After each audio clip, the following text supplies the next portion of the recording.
Vodafone mobile services पूरी तरह से आइडिया के साथ मर्ज हो जाएंगी। कुमार मंगलम बिरला के मुताबिक मर्जर के बाद फिलहाल बड़े स्तर पर लोगों को हटाए जाने का फैसला लेने की कोई योजना नहीं है। वहीं वोडाफोन समूह के सीईओ विक्टोरियो कोलाओ ने कहा है, वोडाफोन और आइडिया के मर्जर से डिजिटल इंडिया का एक नया चैंपियन तैयार होगा। ये मर्जर देश भर के गांव, शहरों और कस्बों में वर्ल्ड क्लास 4G नेटवर्क लाने के मकसद से किया गया है। वोडाफोन आइडिया के मर्जर पर एक्सपर्ट्स का मानना है कि दोनों कंपनियों के बीच रेगुलेटरी दिक्कतें भी नहीं हैं।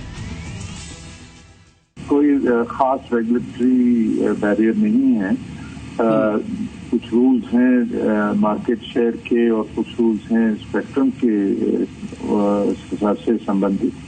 दोनों में टाइम दिया जाता है कंपनीज को कंप्लाई करने के लिए और दोनों ही मेरा मानना है कि उनके साथ कंप्लाई करना उनके लिए कोई बड़ी प्रॉब्लम होगी नहीं। इस डील के लिए रेगुलेटरी मंजूरियों का इंतजार है, लेकिन अब ये तय दिख रहा है कि टेलीकॉम कंपनियों में छिड़ी वॉर ग्राहकों के लिए फायदे का सौदा साबित हो सकता है। ब्यूरो रिपोर्ट, जी मीडिया। और हमारे साथ तमाम खास मेहमान यहाँ पैनल में जुड़ेंगे। मनोज गरोला जो कि टेलीकॉम एनालिस्ट हैं, वो भी हमारे साथ जुड़ेंगे। उमेश मेहता हेड रिसर्च हैं सैमको सिक्योरिटीज के, वो हमारे साथ बने हुए हैं।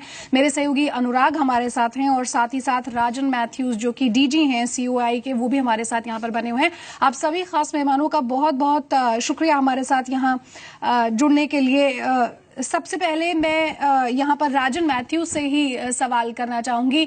Sir, first of all, what is your first reaction on this merger?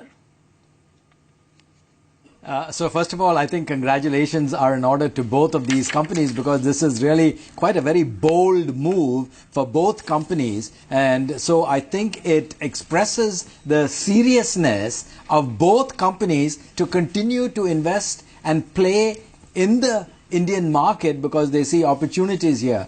They believe that this consolidation will position them to better be able to compete against the competition as well as offer more innovative services, especially as 5G comes online, IoT, M2M, all of this. So the opportunities are also there. And so this is a expression of confidence in terms of being able to invest in the Indian market. Although there are challenges, I think this is the signal that goes out.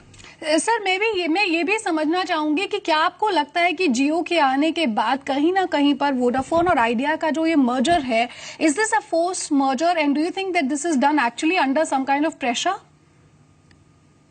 So I think it is accurate to say that the financial pressure on the industry finally pushed towards consolidation. However, this financial pressure began much before Reliance Jio entered the market. If you look, there were already folks who exited the market previously.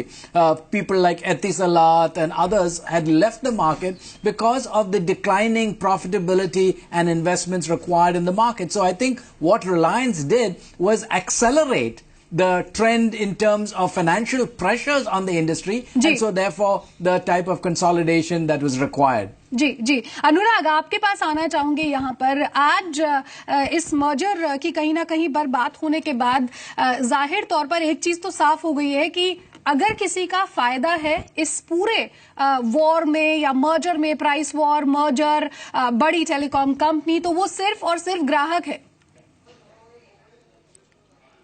जी बिल्कुल, जैसा कि आज की जो press conference थी उसमें Vodafone के global CEO ने यह भी कहा कि भारत के अंदर जिस तरह से टेलीकॉम सेक्टर में संभावनाएं हैं और उसके अलावा जिस तरह से तेजी से सेक्टर बढ़ रहा है, अभी तो जो 4G की बात हो रही है, लेकिन आगे चल के 4G प्लस, इसके अलावा 5G पर भी बात होगी। जब दोनों कंपनियां साथ में आ जाएगी तो उसके बाद 5G जो है वो भी लोगों को मुहैया कराया जाएगा और उसके अंदर 150 Mbps जो कि एक अनबिलीवेबल स्पीड अभी के दौर में कहा जा सकता है, वो 150 Mbps की जो स्पीड है वो ग्राहक उसका आनंद उठा पाएंगे। इसके अलावा अभी अगर जो जिस तरह से जो प्राइस वॉर छिड़ा हुआ है उसमें सभी ऑपरेटर्स ने एक तरह से देखे तो जो वॉइस कॉल है, चाहे वो एसटीडी कॉल है या लोकल कॉल है, वो पूरी तरह से फ्री कर दी और जो कस्टमर को पैसा देना है वो डेटा का ही देना है।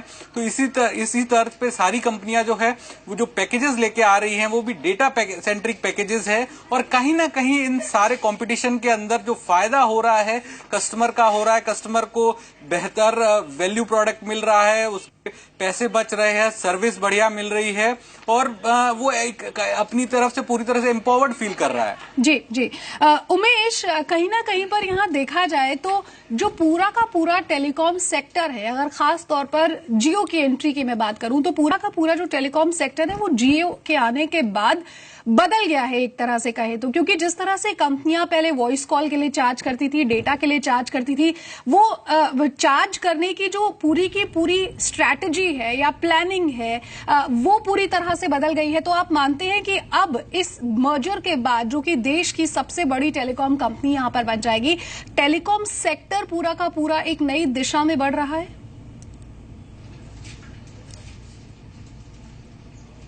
जी बिल्कुल। बिरला जी ने बड़ी सटीक रणनीति अपनाई है। शायद वो आर्ट ऑफ वॉर में बड़े माहिर है, इसलिए इतना बड़ा एम्पायर खड़ा किया है। रिलायंस जियो के आने के कारण जो उन्होंने समझा कि अब अगर कंसोलिडेशन होगा, अगर वो मर्ज करते हैं वोडाफोन के साथ, तो जो एक्सेस कैपेसिटी है, जो डुप्लीकेशन जो हो रहा है दोनों कंपनियों के बीच में, वो जब हट जाएगा तो दोनों कंपनियां मिलके ज्यादा पैसा बना पाएगी, ज्यादा सुविधा ग्राहकों को दे पाएगी, अच्छी सर्विसेज दे पाएंगी और प्लस अपने शेयर होल्डरों के लिए रिटर्न भी अच्छा बना पाएगी। तो ये इन्होंने जो मर्जर